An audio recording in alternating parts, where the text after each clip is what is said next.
Hello everyone. Today, we're going to explore a topic that's truly vital for our well-being, nutrition and physical degeneration. We'll be discussing how we can reclaim our genetic potential by looking back at ancestral wisdom, the health secrets of our past. This presentation synthesizes the groundbreaking research of Dr. Weston A. Price, the Weston A. Price Foundation, and even some very current insights from Swiss Dental Solutions. Now, let's talk about the modern paradox. It's a striking contrast. We have advanced medicine, yet we're seeing degenerating bodies.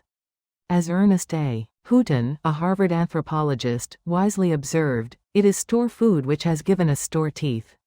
Look at this graph. You'll notice a clear divergence between health and care. The red line shows the alarming rise in chronic disease and cancer rates, while the black line represents medical expenditure.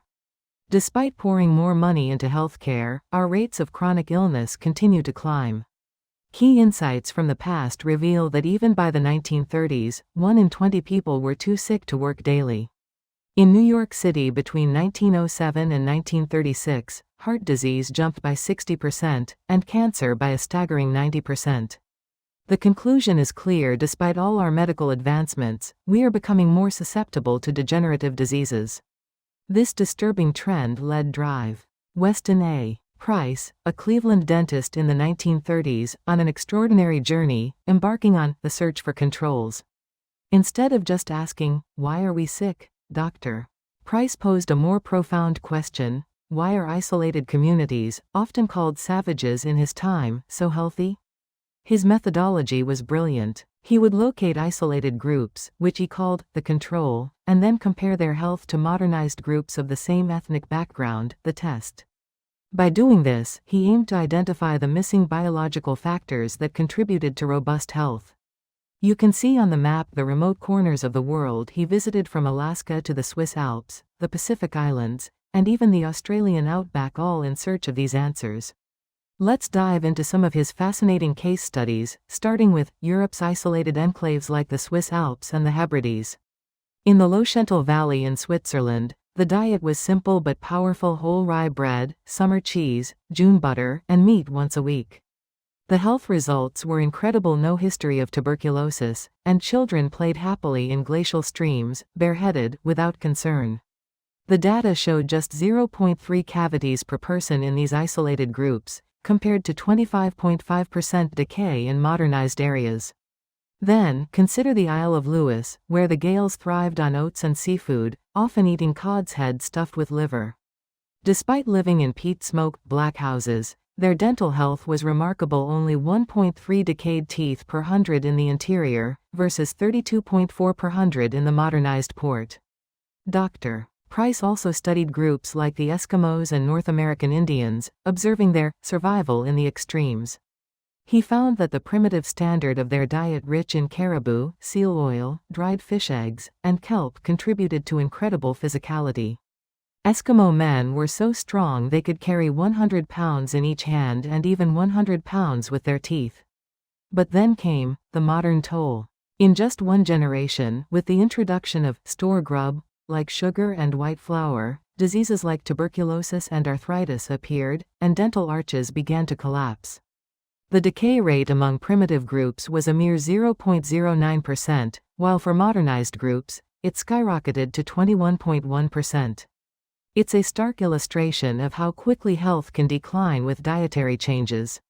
What Dr. Price discovered was the universal pattern of degeneration. Whether he studied isolated Polynesians, Africans, or Australians, he saw a consistent trend: pristine health in traditional groups, but significant degeneration once they adopted modernized diets. The primary cause was the introduction of what he called displacing foods of commerce, particularly refined sugar, white flour, canned goods, and vegetable fats.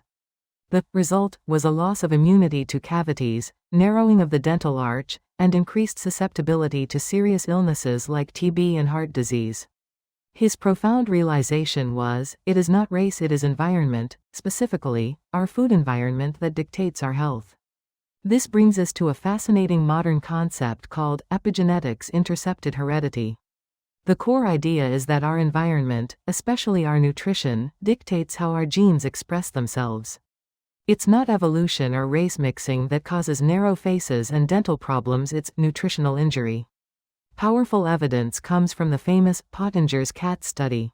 Cats fed raw meat and milk remained healthy for generations, but those given cooked meat and pasteurized milk developed disease, dental decay, and even sterility by the third generation.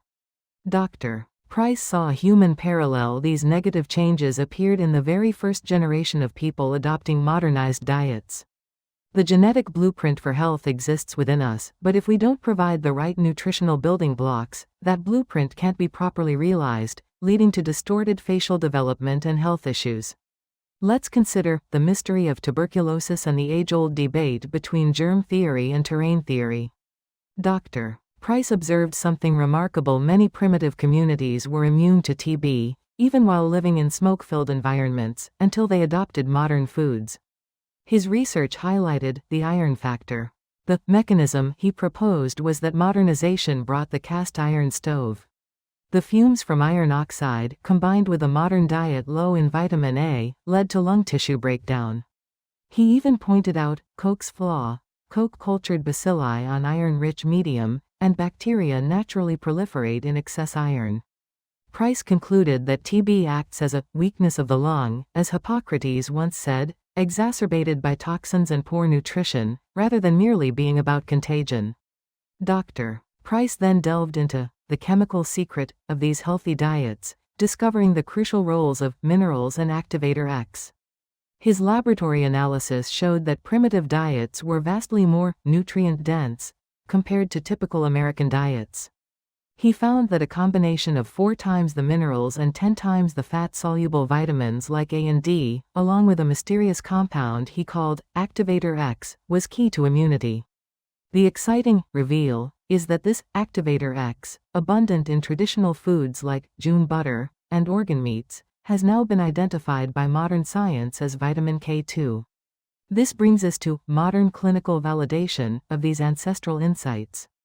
A recent study from Swiss Dental Solutions highlights the synergy of D3 and K2. We know vitamin D3 is essential for enhancing calcium absorption, ideally keeping levels between 40 to 80 ng/ml. But here's the critical part: vitamin K2 feed directs calcium. The ideal ratio is about 100 micrograms of K2 for every 1,000 international units of D3. The outcome of this powerful combination is an increase in bone mineral density, and it's now considered critical for healing in biological dentistry. To understand this better, let's look at the mechanism of bone regeneration. We absorb calcium from our blood, but here's the problem: vitamin D3, while excellent at absorbing calcium, cannot direct it. If we have calcium in our blood, without K2, that calcium can end up causing soft tissue calcification in places we don't want it, like our arteries and organs. But with K2, an amazing thing happens. K2 activates specific proteins, like matrix GLA protein, which helps clear calcium from vessels, and osteocalcin, which directs calcium to build bone matrix in our teeth and skeleton.